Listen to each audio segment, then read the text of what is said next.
대통령님, 120년 된 역사적 공간을 철거한다는 말씀입니까? 그렇습니다. 트럼프가 단호하게 답했습니다. 백악관을 부순다!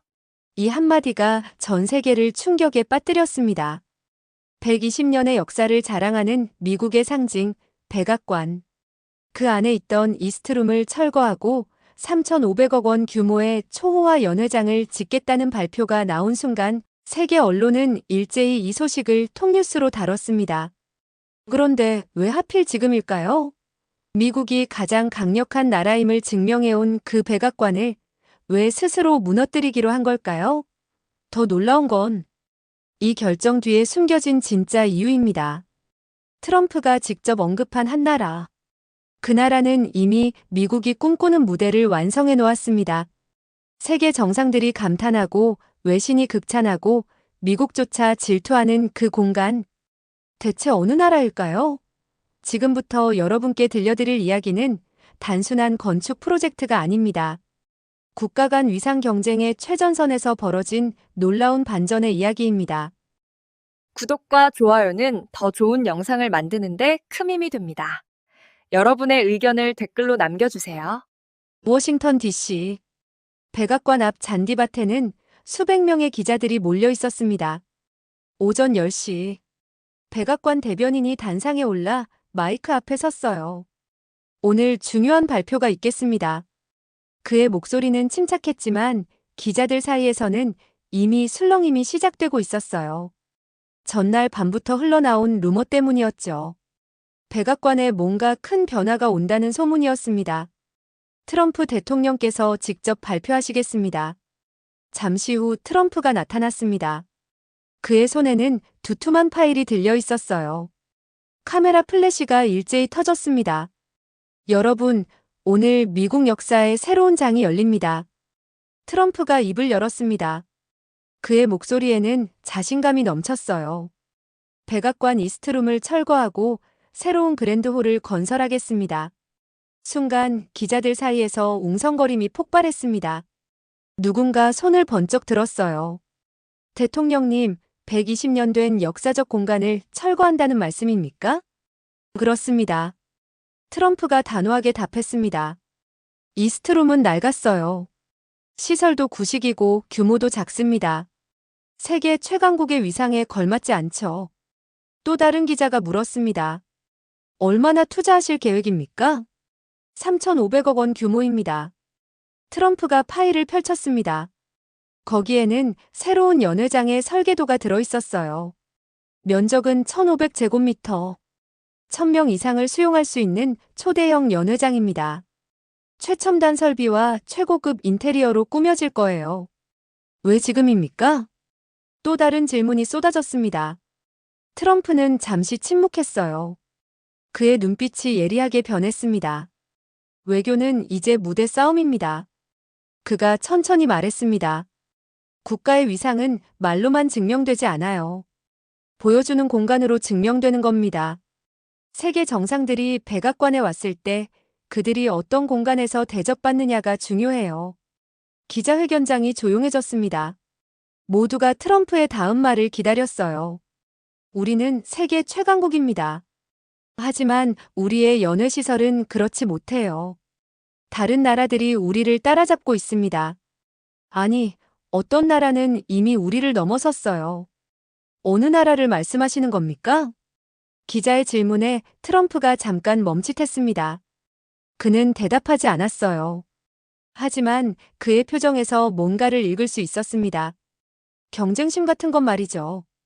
백악관 집무실. 기자회견이 끝난 후 트럼프는 보좌관들과 회의를 하고 있었습니다. 테이블 위에는 세계 각국의 국빈 연회장 사진들이 펼쳐져 있었어요.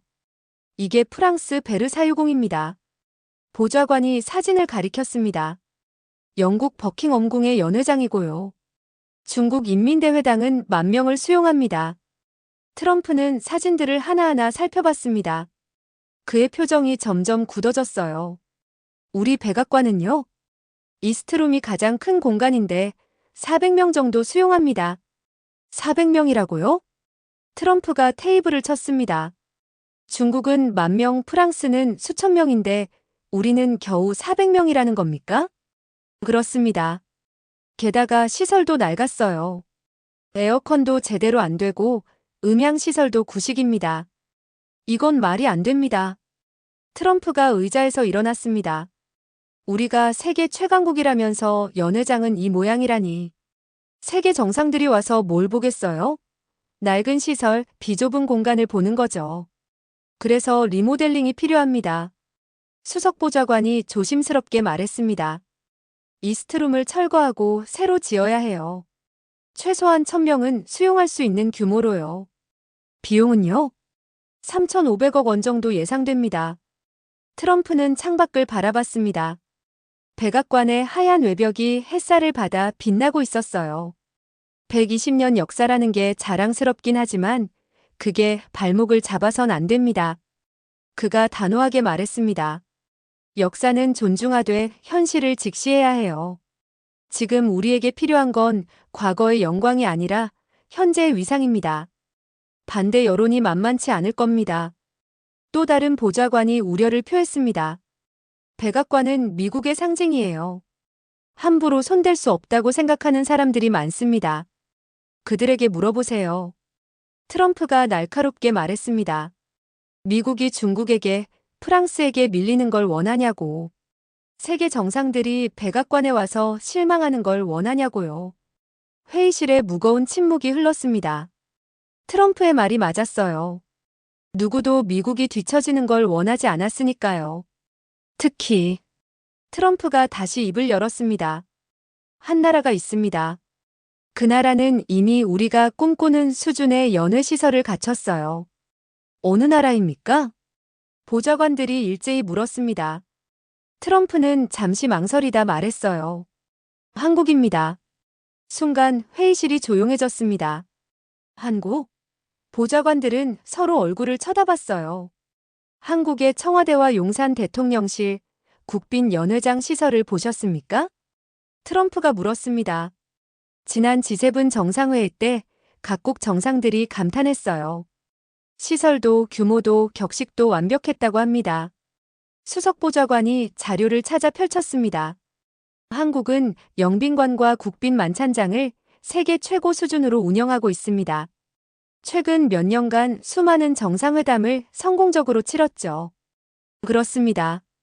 트럼프가 고개를 끄덕였습니다. 그들은 이미 가지고 있어요. 우리가 지금 짓겠다는 그 수준을 말입니다. 이게 창피하지 않습니까? 보좌관들은 아무 말도 하지 못했습니다.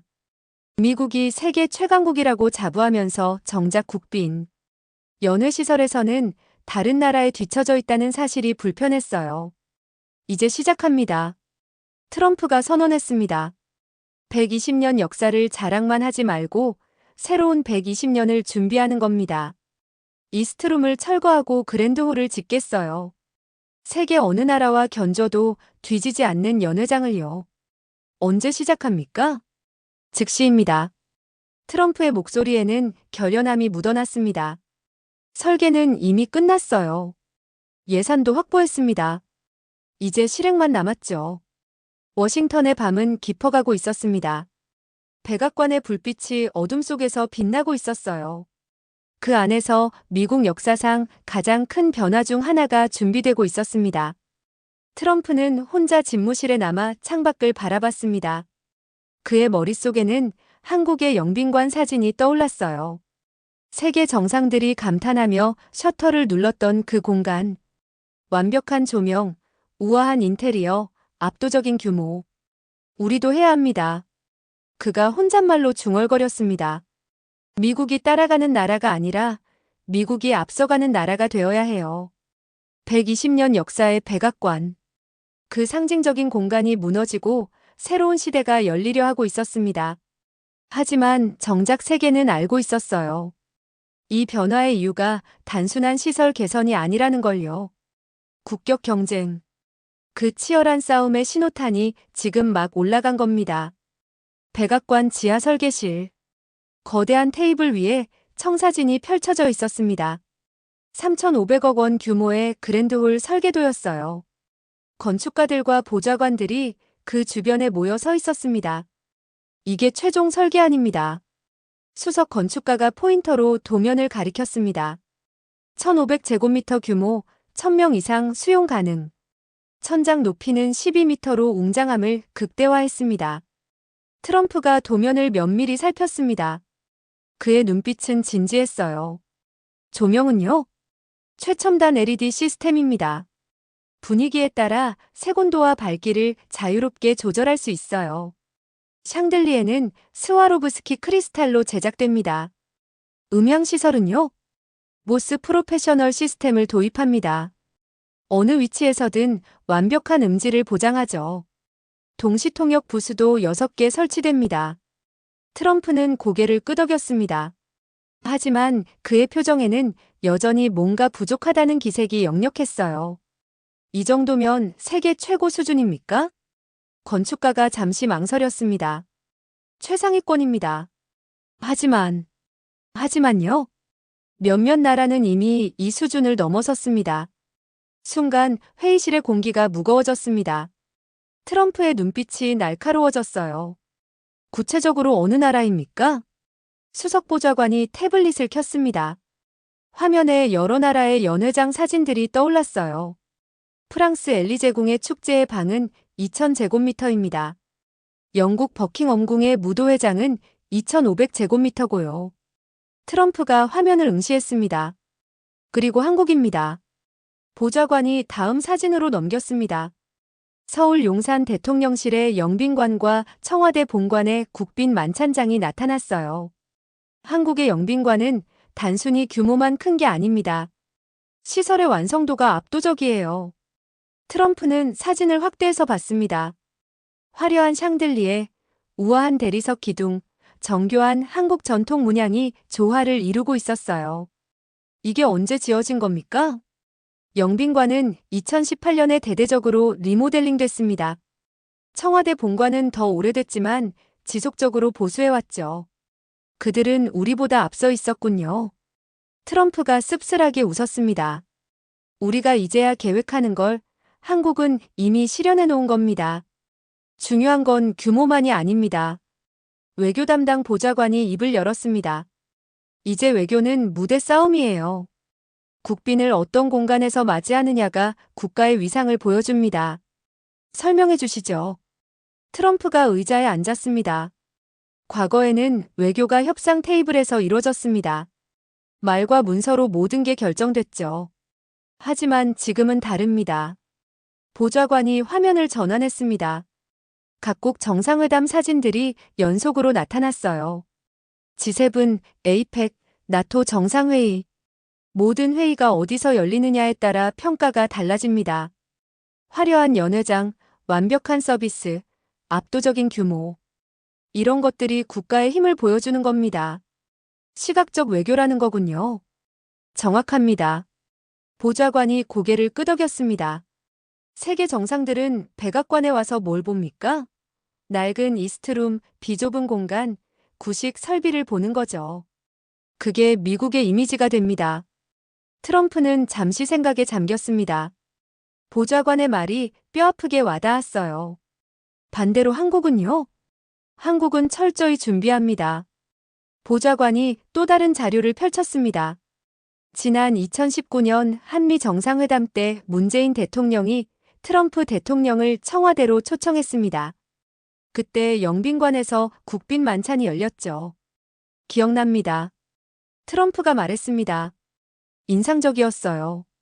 공간도 넓고 조명도 완벽하고 음식도 훌륭했죠. 바로 그겁니다. 보좌관이 강조했습니다. 그때 각하께서 느끼신 그 감동. 그게 바로 한국이 의도한 겁니다. 국빈을 최고의 공간에서 최고의 예우로 대접하는 거죠. 우리도 그래야 합니다. 트럼프가 단호하게 말했습니다. 미국에 오는 세계 정상들이 압도당해야 해요. 이곳이 세계의 중심이라는 걸 느껴야 합니다. 건축가가 다시 도면으로 돌아왔습니다. 그래서 이번 그랜드홀은 단순한 연회장이 아닙니다. 미국의 국격을 보여주는 상징적 공간이에요. 그가 설계도의 세부 사항을 설명하기 시작했습니다. 입구는 대리석 기둥으로 장식됩니다. 높이 8m의 거대한 기둥이 방문객을 압도하죠. 천장에는 지름 6m의 초대형 샹들리에가 걸립니다. 바닥은요? 이탈리아산 카라라 대리석입니다. 흰색과 회색이 조화를 이루며 우아함을 극대화했어요. 벽면은요? 미국 역사를 상징하는 프레스코화가 그려집니다. 독립선언서 서명, 링컨의 게티즈버그 연설, 아폴로 11호 달 착륙 같은 순간들이죠. 트럼프의 눈빛이 빛났습니다. 그의 머릿속에 완성된 그랜드홀의 모습이 그려지고 있었어요. 이 정도면 세계 어느 나라와 견줘도 뒤지지 않겠군요. 그렇습니다. 건축가가 자신 있게 답했습니다. 프랑스의 베르사유궁, 영국의 버킹엄궁과 어깨를 나란히 할 수 있습니다. 한국은요? 트럼프가 다시 물었습니다. 건축가가 잠시 망설였어요. 한국의 영빈관도 최고 수준입니다. 하지만 우리 그랜드홀은 규모에서 앞설 겁니다. 규모만으로는 부족합니다. 트럼프가 일어섰습니다. 격식도, 품격도, 완성도도 최고여야 해요. 세계 정상들이 백악관에 왔을 때 입이 떡 벌어지도록 만들어야 합니다. 그렇게 하겠습니다. 건축가가 고개를 숙였습니다. 외교 담당 보좌관이 다시 입을 열었습니다. 카카, 이 프로젝트의 진짜 의미를 아십니까? 말씀해보세요. 이건 단순히 연회장을 짓는 게 아닙니다. 미국이 여전히 세계의 중심임을 증명하는 거예요. 보좌관의 목소리에는 열정이 묻어났습니다. 중국이 부상하고 유럽이 연합하고 아시아 국가들이 성장하는 시대입니다. 어떤 나라들은 이미 우리를 따라잡았어요. 하지만 우리는 여전히 최강국입니다. 그걸 보여줘야 하죠. 어떻게요? 바로 이런 공간으로요. 보좌관이 설계도를 가리켰습니다. 세계 정상들이 이곳에 왔을 때 미국의 힘을 느껴야 합니다. 경제력, 군사력뿐 아니라 문화적 품격까지 말입니다. 트럼프는 창밖을 바라봤습니다. 백악관 정원이 한눈에 들어왔어요. 그렇습니다. 이제는 보여주는 시대입니다. 그가 천천히 말했습니다. 말로만 최강국이라고 하면 안 돼요. 직접 보여줘야 합니다.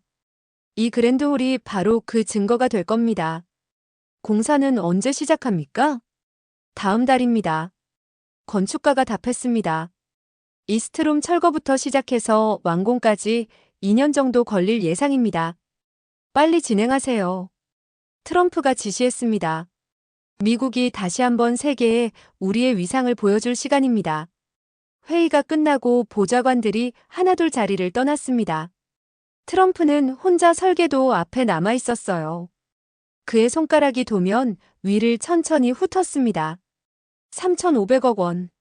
엄청난 돈이었습니다. 하지만 그는 확신했어요. 이 투자가 미국의 위상을 지키는데 필수적이라는 걸요. 한국이 이미 가지고 있다면. 그가 중얼거렸습니다. 우리는 그보다 더 나은 걸 만들어야 합니다. 백악관의 밤은 깊어갔습니다. 하지만 트럼프의 머릿속에서는 이미 새로운 그랜드홀이 완성되어 빛나고 있었어요. 세계 정상들이 감탄하며 걸어들어오는 그 공간. 미국의 국격을 증명하는 무대 말입니다. 서울 용산. 대통령실 영빈관의 문이 천천히 열렸습니다. 햇살이 쏟아져 들어오며 대리석 바닥을 비쳤어요. 높이 10m가 넘는 천장, 화려한 샹들리에 우아한 기둥들이 한눈에 들어왔습니다. 이게 바로 영빈관입니다. 의전비서관이 방문단을 안내했습니다. 미국 상원의원들로 구성된 시찰단이었어요. 그들은 입구에 서서 잠시 말을 잃었습니다. 놀랍군요. 상원 외교위원장이 감탄했습니다. 이런 시설이 있을 줄은 몰랐어요. 의전비서관이 미소를 지었습니다. 이곳에서 수많은 국빈 행사가 열렸습니다. G7 정상회의, 한미일 정상회담, 에이펙 만찬 등이죠. 시찰단은 천천히 홀 안으로 걸어 들어갔습니다. 그들의 시선은 사방을 훑었어요. 천장 높이가 얼마나 됩니까? 12m입니다. 개방감과 웅장함을 동시에 주기 위한 설계죠. 샹들리에는요, 스와로브스키 크리스탈로 제작됐습니다. 무게만 2톤이 넘어요. 조명은 LED로 분위기에 따라 조절할 수 있습니다. 한 의원이 바닥을 내려다봤습니다. 대리석이 정말 아름답군요. 이탈리아산 카라라 대리석입니다. 전통 문양을 현대적으로 재해석해서 새겨 넣었어요. 시찰단은 홀을 한 바퀴 돌았습니다. 곳곳에 세심한 디테일이 숨어 있었어요. 벽면의 한국화, 천장의 전통 문양, 조명의 은은한 배치. 모든 게 조화를 이루고 있었습니다. 수용 인원은 얼마나 됩니까? 착석 기준 500명, 스탠딩 파티는 1000명까지 가능합니다. 음향시설은요? 최첨단 시스템입니다. 어느 위치에서든 완벽한 음질을 보장하죠. 동시통역 부스도 8개 갖췄습니다. 외교위원장이 고개를 끄덕였습니다. 그의 표정에는 놀라움과 함께 묘한 감정이 섞여 있었어요. 언제 만들어진 겁니까? 영빈관은 2018년에 대대적으로 리모델링 됐습니다. 하지만 그 전부터 계속 보수하며 최상의 상태를 유지해왔죠. 우리가 지금 계획하고 있는 그랜드홀과 비슷한 수준이군요. 외교위원장이 조심스럽게 말했습니다. 의전비서관이 웃었어요. 한국은 국빈 외교를 매우 중요하게 생각합니다. 그래서 이런 시설에 지속적으로 투자해왔어요. 시찰단은 다음 장소로 이동했습니다. 청와대 본관의 국빈 만찬장이었어요. 문이 열리자 또 다른 공간이 나타났습니다. 영빈관보다는 작았지만 품격은 결코 뒤지지 않았어요. 전통과 현대가 완벽하게 조화를 이루고 있었습니다. 이곳은 국빈 만찬 전용 공간입니다. 의전비서관이 설명했습니다. 착석 인원 200명 규모지만 격식과 품위에서는 세계 최고 수준이죠. 벽면에는 한국의 사계를 그린 대형 병풍이 걸려 있었습니다. 테이블은 최고급 원목으로 제작됐고 의자는 전통 문양을 현대적으로 재해석한 디자인이었어요. 조명이 정말 인상적입니다. 한 의원이 말했습니다. 은은하면서도 화려하네요. 한국의 달빛을 모티프로 했습니다. 따뜻하면서도 우아한 분위기를 연출하죠.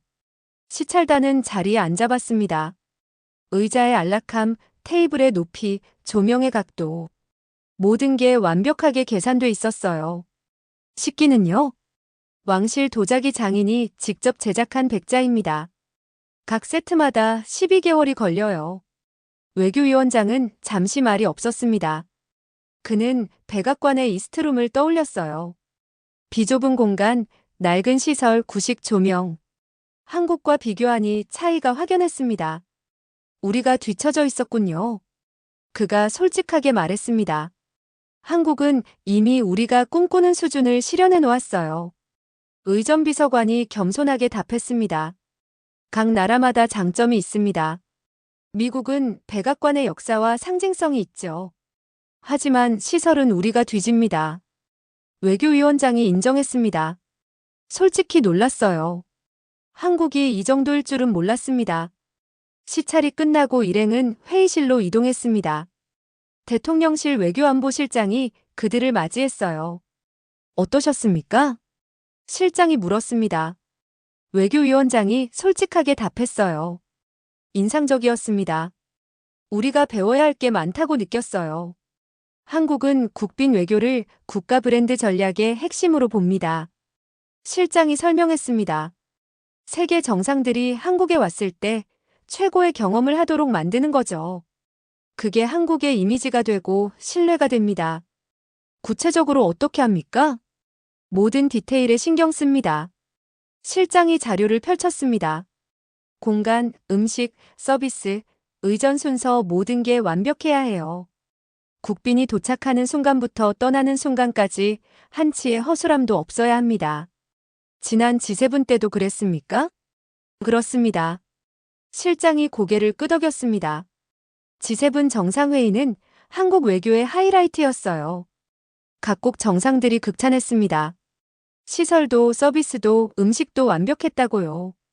한 의원이 질문했습니다. 비용이 많이 들지 않습니까? 투자입니다. 실장이 단호하게 말했습니다. 국격은 하루아침에 만들어지지 않아요. 지속적인 투자와 관리가 필요하죠. 우리는 그걸 해왔습니다. 외교위원장이 동료들을 둘러봤습니다. 모두 같은 생각을 하고 있었어요. 우리가 왜 이제야 그랜드홀을 짓기로 했는지 알겠습니다. 그가 말했습니다. 한국이 이미 앞서 있었으니까요. 실장이 웃었습니다. 미국도 곧 훌륭한 공간을 갖게 되실 겁니다. 그랜드홀 프로젝트 성공을 기원합니다. 고맙습니다. 외교위원장이 답했습니다. 오늘 많은 걸 배웠어요. 한국의 노하우를 참고하겠습니다. 시찰단이 떠난 후 실장은 창밖을 바라봤습니다. 용산 대통령실의 전경이 한눈에 들어왔어요. 우리가 이미 가지고 있는 거죠. 그가 혼잣말로 중얼거렸습니다. 미국이 3,500억 원을 들여 짓겠다는 것. 우리는 이미 그걸 실현했어요. 청와대 영빈관. 그곳에서는 오늘도 준비가 한창이었습니다. 다음 주에 있을 한일 정상회담을 위해서였죠. 직원들이 분주하게 움직이며 샹들리에를 점검하고 바닥을 닦고 조명을 조절했습니다. 매번 완벽해야 합니다. 영빈관 관리 책임자가 직원들에게 말했습니다. 이곳은 대한민국의 얼굴이에요. 한치의 실수도 용납되지 않습니다. 직원들은 고개를 끄덕였습니다. 그들은 자부심이 있었어요. 세계 최고 수준의 시설을 관리한다는 자부심 말이죠. 해가 지고 영빈관의 조명이 켜졌습니다. 샹들리에가 빛나기 시작했고 대리석 바닥이 은은하게 반사됐어요. 장엄하면서도 우아한 공간. 세계 정상들이 감탄하는 그 공간이었습니다. 미국이 지금 짓겠다고 계획하는 것. 한국은 이미 가지고 있었습니다. 영빈관은 국빈 만찬장은 그 모든 시설은 대한민국이 쌓아온 국격의 증거였어요. 3,500억 원. 미국이 투자하기로 한 그 돈. 한국은 이미 그보다 먼저, 그보다 오래전부터 국격에 투자해왔습니다. 그리고 그 결과가 지금 빛나고 있었어요. 이건 새로 짓는 게 아니야. 외교위원장이 동료에게 말했던 그 말이 사실이었습니다. 우리가 이미 갖고 있는 거야. 한국은 이미 준비돼 있었습니다. 세계가 부러워하는 그 무대를 말이죠. 2019년 6월 서울 청와대 영빈관 G7 정상회의를 앞두고 최종 점검이 한창이었습니다. 각국 정상들이 며칠 후면 이곳에 도착할 예정이었어요. 모든 준비 상황을 보고하세요. 의전 수석이 직원들을 모아놓고 말했습니다. 샹들리에 점검 완료했습니다. 조명 테스트도 끝났어요. 바닥 광택 작업 마쳤습니다. 대리석에 흠집 하나 없습니다. 음향 시스템 최종 점검했습니다. 완벽하게 작동합니다. 의전 수석은 고개를 끄덕였습니다. 하지만 그의 표정은 여전히 긴장돼 있었어요. 이번 행사는 특별합니다. 그가 단호하게 말했습니다. G7 정상들이 모두 모이는 자리예요. 전 세계가 주목하고 있습니다. 한치의 실수도 용납되지 않아요. 알겠습니다. 직원들이 일제히 대답했습니다. 며칠 후 영빈관 입구에 검은색 리무진들이 도착하기 시작했습니다. 각국 정상들이 하나둘 내렸어요. 프랑스 대통령, 독일 총리, 영국 총리, 일본 총리, 이탈리아 총리, 캐나다 총리, 그리고 트럼프 대통령까지. 영빈관의 문이 열렸습니다. 정상들이 안으로 들어서는 순간 그들의 발걸음이 멈췄어요. 와! 독일 총리 메르켈이 작게 감탄했습니다. 그녀의 시선이 천장의 샹들리에로 향했어요. 정말 아름답군요. 프랑스 대통령 마크롱이 주변을 둘러봤습니다. 베르사유궁 못지않은데요? 트럼프는 말없이 홀을 관찰했습니다. 그의 눈은 세밀한 디테일을 놓치지 않았어요. 조명의 배치, 공간의 구성, 장식의 품격. 모든 게 완벽했습니다. 문재인 대통령이 정상들을 맞이했습니다. 환영합니다. 이곳은 청와대 영빈관입니다. 정말 인상적입니다. 메르켈이 진심 어린 목소리로 말했습니다. 이런 공간이 있을 줄 몰랐어요. 한국은 전통과 현대를 조화시키는데 탁월하군요. 마크롱이 벽면에 한국화를 가리켰습니다. 저 그림들도 멋집니다. 정상들은 지정된 자리로 안내됐습니다. 원형 테이블이 준비돼 있었고 각 자리마다 국기와 명패가 놓여 있었어요. 착석하시겠습니까? 의전팀이 안내했습니다. 정상들이 자리에 앉자 조명이 은은하게 조절됐어요. 분위기가 한층 더 우아해졌습니다. 이 조명 시스템은 어떻게 되는 겁니까? 일본 총리 아베가 물었습니다. 자동으로 분위기에 맞춰 조절됩니다. LED 기술을 활용한 최첨단 시스템이죠. 문재인 대통령이 설명했습니다. 만찬이 시작됐습니다. 한식과 양식이 조화를 이룬 코스 요리가 나왔어요. 각 요리마다 정교한 플레이팅이 돼 있었고 왕실 백자에 담겨 나왔습니다. 이 그릇들이 정말 아름답습니다.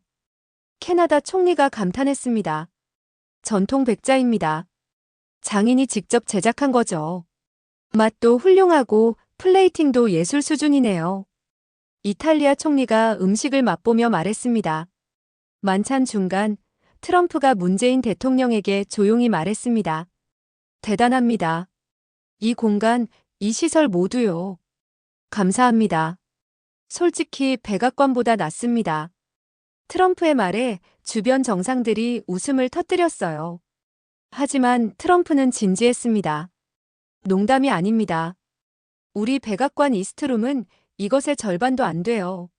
메르켈이 끼어들었습니다. 저도 동의합니다. 한국의 국빈 행사시설은 세계 최고 수준이에요. 만찬이 끝나고 정상들은 영빈관 정원으로 이동했습니다. 야경이 펼쳐졌고 은은한 조명이 정원을 비췄어요. 사진을 찍고 싶군요. 마크롱이 휴대전화를 꺼냈습니다. 다른 정상들도 동참했어요. 영빈관을 배경으로 기념사진을 찍었습니다. 이 사진들 꼭 소셜미디어에 올리겠습니다.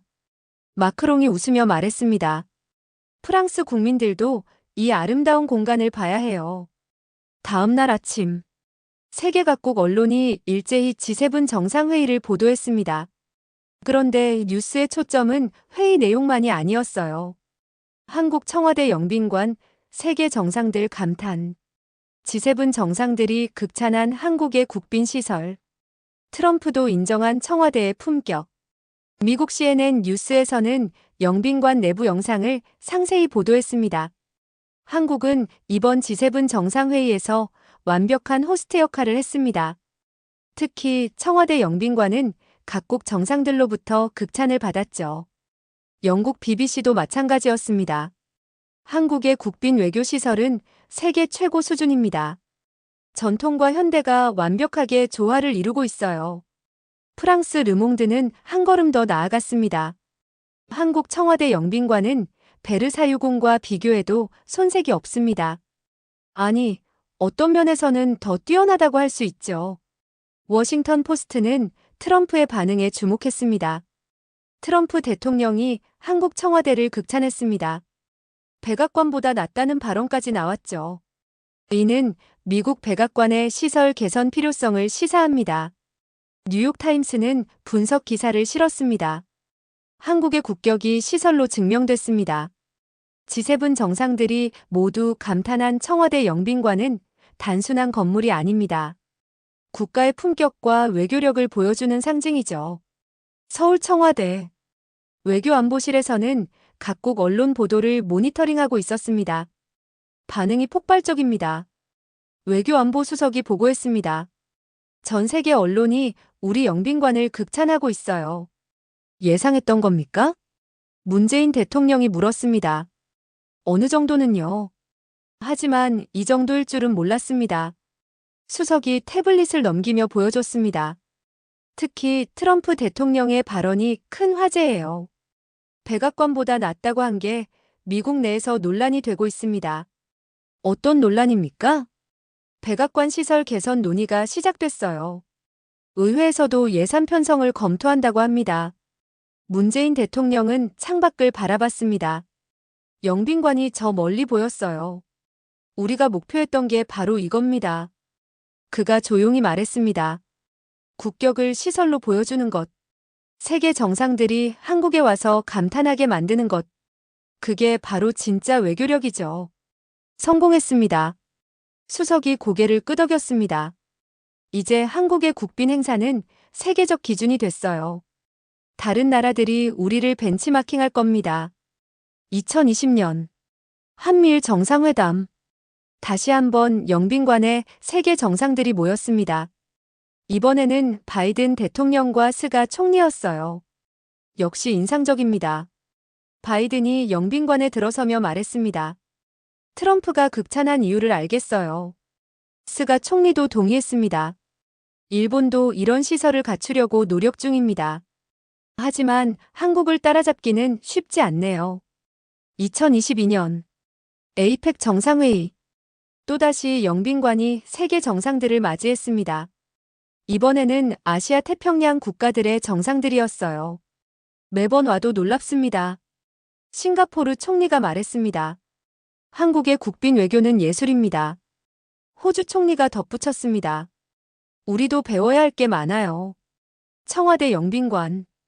그곳은 이제 세계적으로 인정받는 국빈 행사 공간이 됐습니다. 각국 정상들이 감탄하고 언론이 극찬하고 외교 전문가들이 벤치마킹하는 그런 공간이었죠. 단순한 건물이 아니었습니다. 세계 외교 무대에서 이미 검증받은 국격의 상징. 대한민국이 쌓아온 품격의 증거였어요. 미국이 지금 3,500억 원을 들여 만들려는 것. 한국은 이미 그걸 실현했고 세계에 증명했습니다. 서울국립중앙박물관. 한국 근현대사 전시관에 오래된 흑백 사진 한 장이 걸려 있었습니다. 1953년 한국 전쟁 직후의 서울. 폐허가 된 도시, 무너진 건물들, 굶주린 사람들의 모습이었어요. 할아버지, 이게 우리나라였어요? 어린 손자가 물었습니다. 할아버지는 사진을 한참 바라봤어요. 그랬단다. 70년 전만 해도 우리는 아무것도 없었어. 지금은요? 지금은 완전히 다르지. 할아버지가 손자의 손을 잡고 다음 전시실로 향했습니다. 현대관이었어요. 화려한 컬러 사진들이 벽을 가득 채우고 있었습니다. 63빌딩, 강남 스카이라인, 인천국제공항, 그리고 청와대 영빈관. 같은 나라라고 믿기지 않을 정도로 달라진 모습이었어요. 워싱턴 DC, 조지타운 대학교 외교대학원, 한국학 세미나가 열리고 있었습니다. 교수가 스크린에 2장의 사진을 띄웠어요. 왼쪽은 1950년대 서울의 흑백 사진. 오른쪽은 2020년대 서울의 화려한 야경이었습니다. 이 두 사진을 보십시오. 교수가 말했습니다.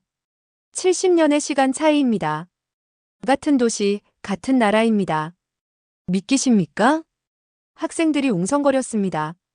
누구도 같은 나라라고 믿기 어려웠어요. 1953년 한국의 1인당 GDP는 67달러였습니다. 교수가 설명을 이어갔습니다. 세계 최빈국 중 하나였죠. 아프리카 국가들보다도 가난했어요. 미국의 원조로 겨우 연명하던 나라였습니다. 지금은요? 한 학생이 물었습니다. 2024년 기준 35,000달러입니다.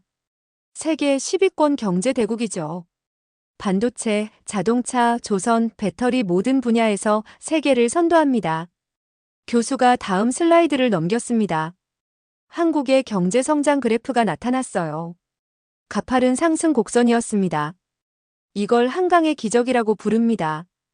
인류 역사상 가장 빠른 경제 성장이에요. 외교는 어떻습니까? 또 다른 학생이 질문했습니다. 그게 더 놀랍습니다. 교수가 청와대 영빈관 사진을 띄웠습니다. 과거 한국은 미국을 따라가기 바빴어요. 백악관을 우러러보고 미국의 결정을 기다렸죠. 하지만 지금은 다릅니다. 어떻게 다릅니까? 이제 미국이 한국을 의식합니다. 교수가 단호하게 말했습니다. 트럼프가 백악관보다 낫다고 인정한 청와대 영빈관. 이건 단순한 건물이 아니에요. 국력의 역전을 상징합니다. 서울 외교부. 차관이 젊은 외교관들을 대상으로 특강을 하고 있었습니다. 여러분이 태어나기 전 이야기를 해주겠습니다. 차관이 입을 열었습니다. 198년대 우리 외교관들은 미국 방문이 최고의 영광이었어요. 백악관에 초청받으면 평생의 자랑거리였죠. 젊은 외교관들이 조용히 들었습니다. 하지만 그때 우리 대접은 어땠을까요? 차관이 물었습니다. 백악관 이스트룸 구석진 자리, 형식적인 악수, 5분 남짓한 면담. 그게 전부였어요. 우리는 그저 미국의 수많은 동맹국 중 하나였습니다. 지금은요? 한 외교관이 물었습니다. 완전히 다릅니다. 차관이 웃었습니다. 지난달 바이든 대통령이 서울을 방문했죠. 청와대 영빈관에서 국빈 만찬이 열렸고 그는 2시간 넘게 머물렀어요. 우리 시설을 극찬하고 우리 음식을 즐겼습니다. 역전됐다는 말씀이십니까? 그렇습니다. 과거에는 우리가 백악관을 동경했지만 이제는 미국이 청와대를 부러워해요. 워싱턴 국무부 동아시아 담당 차관보가 참모들과 회의를 하고 있었습니다. 한국이 달라졌습니다. 그가 말했습니다. 이제 그들은 우리 말을 그냥 따르지 않아요. 자기 의견을 분명히 밝히고 필요하면 반대합니다. 구체적인 예를 들어주십시오. 최근 반도체 동맹 구축 때였습니다. 차관보가 자료를 펼쳤습니다. 우리는 한국에 중국과의 거래를 줄이라고 요구했어요. 하지만 한국은 거절했습니다. 자국의 경제 이익을 우선한다고 분명히 밝혔죠. 과거 같으면요? 즉각 따랐을 겁니다. 하지만 이제는 다릅니다. 한국은 자신들의 판단으로 움직여요. 회의실에 무거운 침묵이 흘렀습니다. 이게 바로 국력입니다. 차관보가 말을 이었습니다. 한국은 이제 우리가 일방적으로 지시할 수 있는 나라가 아니에요. 협의하고 존중하고 때로는 그들의 요구를 받아들여야 하는 파트너입니다. 언제부터 이렇게 됐습니까? 점진적이었습니다. 차관보가 설명했습니다. 2000년대부터 서서히 변했어요. 한국의 경제력이 커지고 기술력이 발전하고 문화 영향력이 확산되면서 그들의 자신감도 커진 겁니다. 청와대 영빈관도 그런 자신감의 표현입니까? 정확합니다. 그들은 더 이상 백악관을 모방하지 않아요. 자신들만의 스타일로 세계 최고 수준의 시설을 만들었죠. 베이징 외교학원. 중국의 외교관 후보생들이 수업을 듣고 있었습니다. 교수가 동아시아 외교 지형을 설명하고 있었어요. 한국의 위상 변화를 주목해야 합니다. 교수가 말했습니다. 과거 한국은 미국의 그림자에 가려져 있었어요. 하지만 지금은 독자적인 영향력을 갖췄습니다. 우리에게 위협입니까? 한 학생이 물었습니다. 위협이라기보다는 변수입니다. 교수가 신중하게 답했습니다. 한국은 이제 우리가 무시할 수 없는 나라예요. 경제력으로는 우리 무역의 중요한 파트너고 외교적으로는 지역 질서에 영향을 미칩니다. 사드 배치 때는 우리가 압박했지 않습니까? 그랬죠. 하지만 한국은 굴복하지 않았어요. 교수가 고개를 저었습니다. 오히려 그들은 자신들의 안보 결정을 관철시켰습니다. 우리의 경제 보복에도 불구하고요. 그게 국력의 차이입니까? 그렇습니다. 과거의 한국 같았으면 우리 압박에 굴복했을 겁니다. 하지만 지금은 다르죠. 그들은 버틸 힘이 있어요. 서울 삼성동 코엑스 국제경제포럼이 열리고 있었습니다. 각국 경제 전문가들이 모여 아시아 경제를 논의하고 있었어요. 한국 모델이 주목받고 있습니다. 미국 경제학자가 발표했습니다. 최빈국에서 선진국으로 도약한 유일한 사례죠. 많은 개발도상국이 한국을 벤치마킹하고 있습니다. 구체적으로 무엇을 배웁니까? 사회자가 물었습니다. 교육, 기술 혁신, 수출 주도, 성장 모든 것입니다. 학자가 답했습니다. 하지만 가장 중요한 건 의지예요. 한국은 불가능을 가능으로 만든 나라입니다. 청중석에서 박수가 터져 나왔습니다. 한국 참석자들의 얼굴에는 자부심이 가득했어요.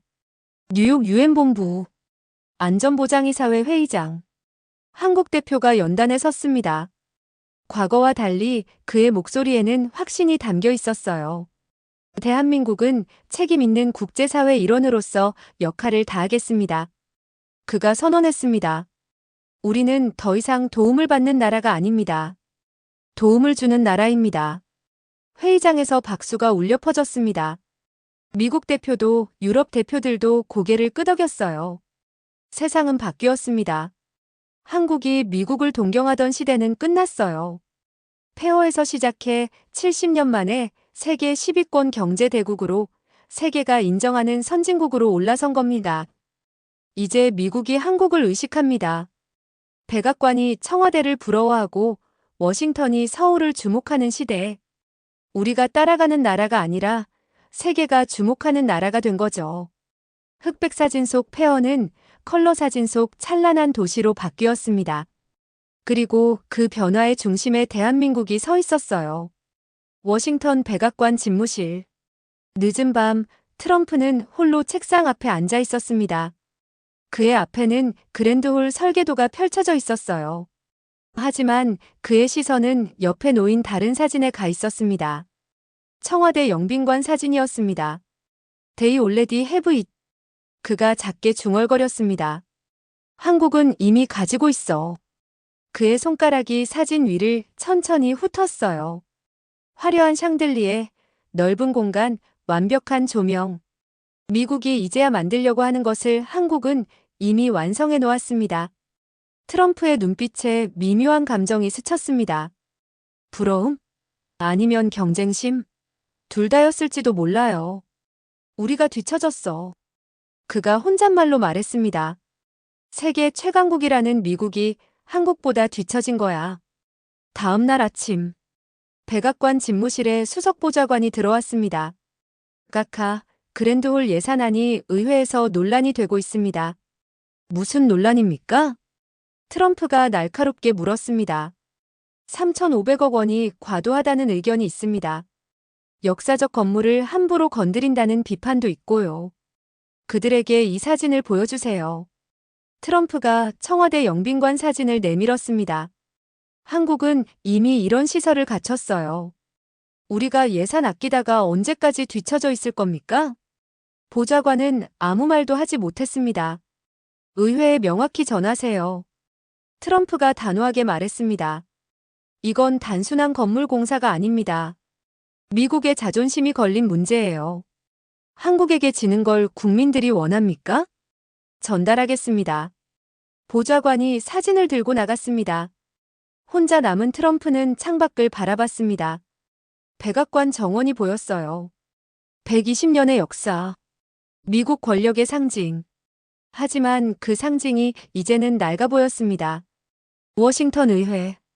예산위원회 회의가 열리고 있었습니다. 백악관 그랜드홀 예산안을 심의하는 자리였어요. 3,500억 원은 과도합니다.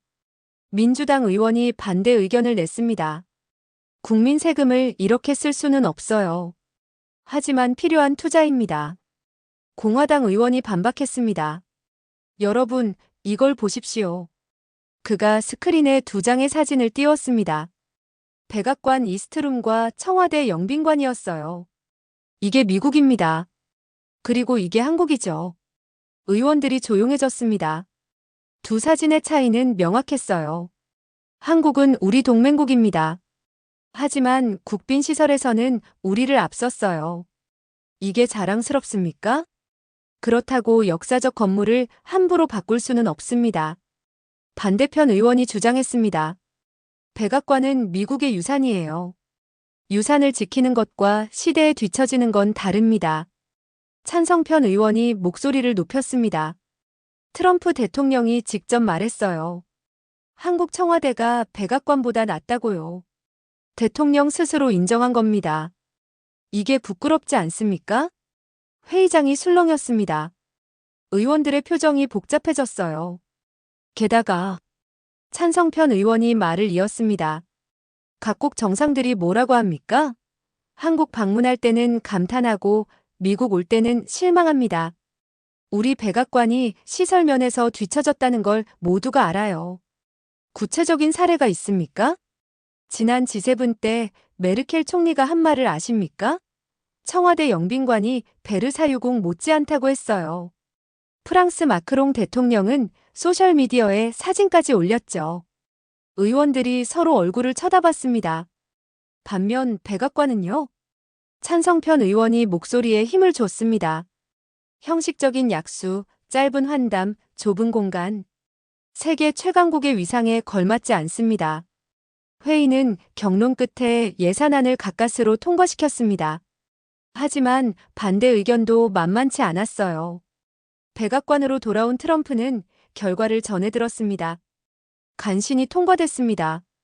보좌관이 보고했습니다. 반대표가 많았어요. 예상했습니다. 트럼프가 고개를 끄덕였습니다. 하지만 통과됐다는 게 중요해요. 이제 공사를 시작할 수 있습니다. 각하. 보좌관이 조심스럽게 말했습니다. 사실 한국을 많이 의식하시는 것 같습니다. 트럼프는 잠시 침묵했습니다. 그의 표정이 복잡했어요. 의식하는 게 아닙니다. 그가 천천히 말했습니다. 인정하는 거죠. 한국이 어떤 면에서는 우리보다 앞섰다는 걸요. 불편하십니까? 불편하기보다는 트럼프가 창밖을 바라봤습니다. 자극이 됩니다. 미국이 언제까지 과거의 영광에만 기댈 수는 없어요. 한국처럼 계속 발전해야 합니다. 한국을 경쟁 상대로 보시는 겁니까? 경쟁 상대이자 벤치마킹 대상입니다. 트럼프가 솔직하게 말했습니다. 그들이 어떻게 폐허에서 선진국이 됐는지, 어떻게 세계 최고 수준의 시설을 만들었는지 배워야 해요. 뉴욕타임스 본사. 기자들이 백악관 그랜드홀 기사를 준비하고 있었습니다. 제목을 뭐로 할까요? 편집장이 물었습니다. 백악관, 한국 따라잡기 나서다는 어떻습니까? 한 기자가 제안했습니다. 너무 직설적인데요? 하지만 사실이잖아요. 기자가 자료를 펼쳤습니다. 트럼프가 청와대를 직접 언급했어요. 백악관보다 낫다고요. 이번 그랜드홀 프로젝트는 명백히 한국을 의식한 겁니다. 그렇게 쓰면 반발이 있을 겁니다. 진실을 써야죠. 편집장이 결정했습니다. 미국 국민은 알 권리가 있어요. 우리가 어떤 면에서 뒤처졌는지를요. 기사가 나갔습니다. 제목은 이랬어요. 백악관의 질투 한국이 이미 가진 것을 이제야 만든다. 부제는 더 직설적이었습니다. 트럼프 대통령 청와대 영빈관을 벤치마킹한 3,500억 원 프로젝트 승인. 기사는 폭발적인 반응을 얻었습니다. 댓글창이 뜨거웠어요. 충격이다. 미국이 한국을 따라간다니. 부끄럽지만 인정해야 할 것 같다. 한국의 성장이 정말 대단하구나. 이제라도 투자하는 게 다행이다. 워싱턴 포스트, 월스트리트 저널, CNN 모두 비슷한 기사를 냈습니다. 핵심은 하나였어요. 미국이 한국을 의식하고 있다는 것. 백악관 집무실. 트럼프는 각종 언론 보도를 모니터링하고 있었습니다. 질투라는 표현까지 썼군요. 그가 씁쓸하게 웃었습니다. 하지만 틀린 말은 아닙니다. 보좌관이 조심스럽게 말했습니다. 우리가 한국을 질투하는 게 이상합니까? 트럼프가 되물었습니다. 70년 전만 해도 그들은 우리의 원조로 먹고 살았어요. 하지만 지금은 우리가 그들을 벤치마킹합니다. 이게 역사의 아이러니죠. 기분이 어떠십니까? 복잡합니다. 트럼프가 솔직하게 답했습니다. 자존심이 상하기도 하고 한편으로는 존경스럽기도 해요. 불가능을 가능으로 만든 나라니까요. 그는 다시 청와대 영빈관 사진을 들여다봤습니다. 우리도 해야 합니다. 그가 단호하게 말했습니다. 한국이 할 수 있다면 미국도 할 수 있어요. 아니, 더 잘할 수 있습니다. 그렇게 하겠습니다. 보좌관이 고개를 숙였습니다. 밤이 깊어가는 백악관. 트럼프는 여전히 설계도와 사진을 번갈아 보고 있었습니다. 그의 마음속에는 경쟁심과 존경심이 뒤섞여 있었어요. 백악관이 한국을 질투하는 시대. 아무도 예상하지 못했던 반전이었습니다. 하지만 이제 그게 현실이 됐어요. 세계 최강국 미국조차 부러워하는 나라. 그게 바로 지금의 대한민국이었습니다. 워싱턴 DC. 백악관 앞 광장에 대형 스크린이 설치돼 있었습니다. 그랜드홀 완공 예상도가 시민들에게 공개되는 날이었어요. 수백 명의 시민들이 모여들었습니다. 화면이 켜졌습니다.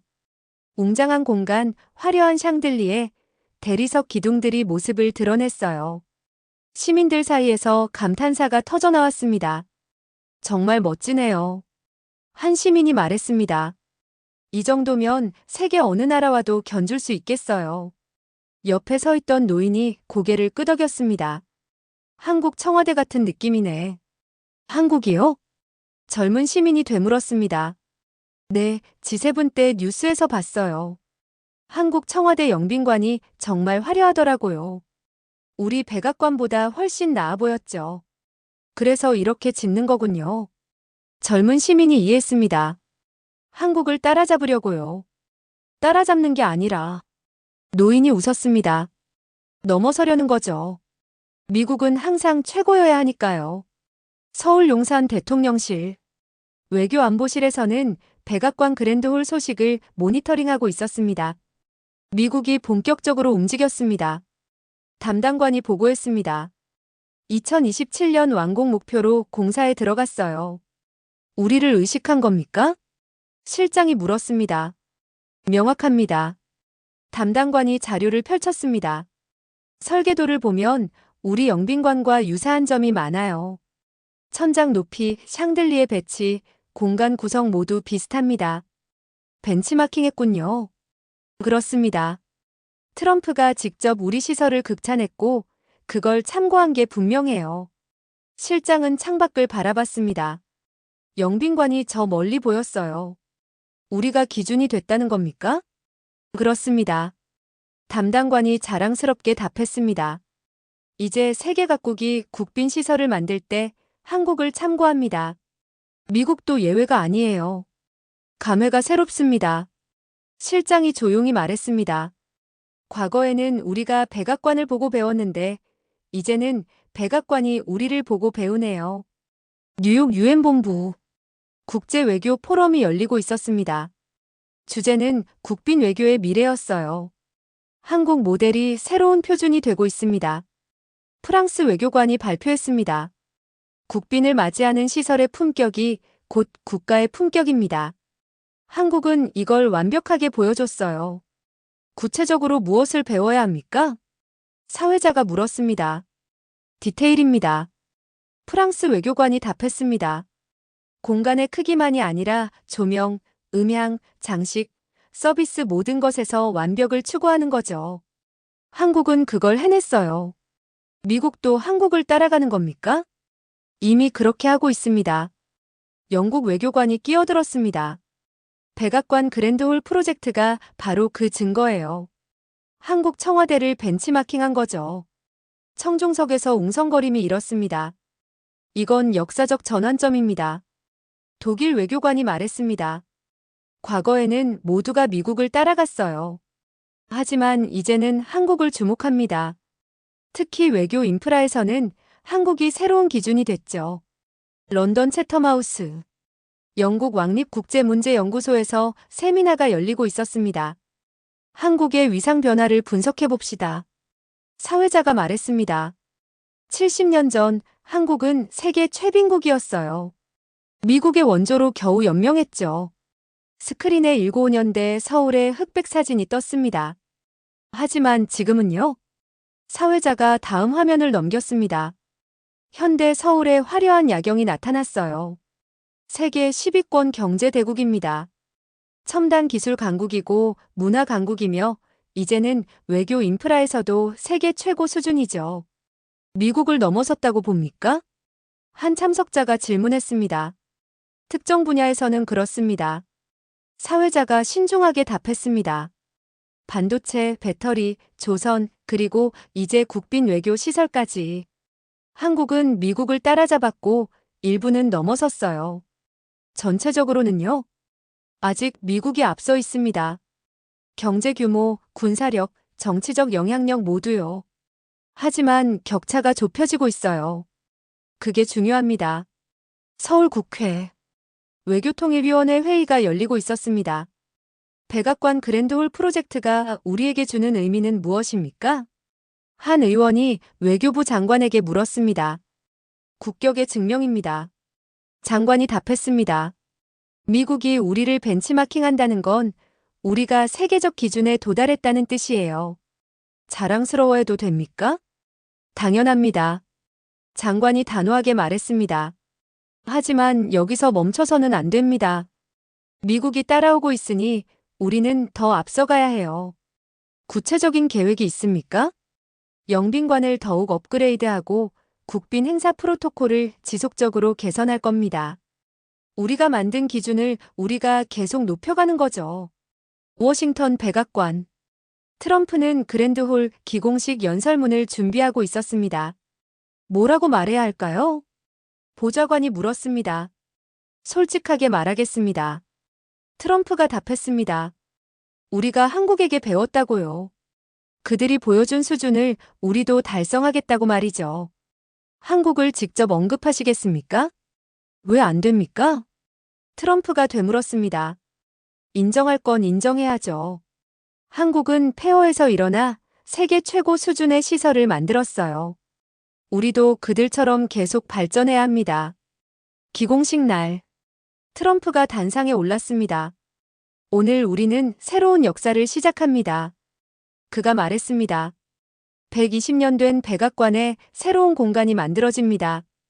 이건 미국의 미래를 위한 투자예요. 그는 잠시 멈췄다가 말을 이었습니다. 우리는 동맹국 한국에게 많은 걸 배웠습니다.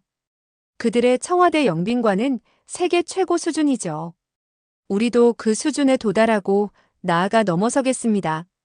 청중석에서 박수가 터져나왔습니다. 서울에서는 이 연설이 생중계됐습니다. 대통령실 직원들이 모여 시청하고 있었어요. 트럼프가 우리를 직접 언급했습니다. 한 직원이 감격했습니다. 미국 대통령이 한국에게 배웠다고 공개적으로 말한 거예요. 자랑스럽습니다. 또 다른 직원이 말했습니다. 우리가 세계의 기준이 됐어요. 화면 속 백악관과 청와대가 나란히 비춰졌습니다. 두 건물, 두 나라. 한때는 비교 대상조차 되지 않았던 두 나라가 이제는 어깨를 나란히 하고 있었어요. 백악관도 질투할 수준. 한국이 따라잡았습니다. 70년이라는 시간 동안 불가능을 가능으로 만들었어요. 폐허에서 시작해 세계 최고 수준에 도달한 겁니다. 그리고 이제 한국은 멈추지 않습니다. 미국이 따라오는 동안 한국은 더 앞서갈 준비를 하고 있어요. 따라잡았고 이제는 넘어서려 합니다. 이것이 대한민국의 이야기입니다. 여러분이 살고 있는 이 나라의 놀라운 성취예요. 세계 최강국 미국조차 인정하고 배우는 나라. 그게 바로 지금의 대한민국입니다.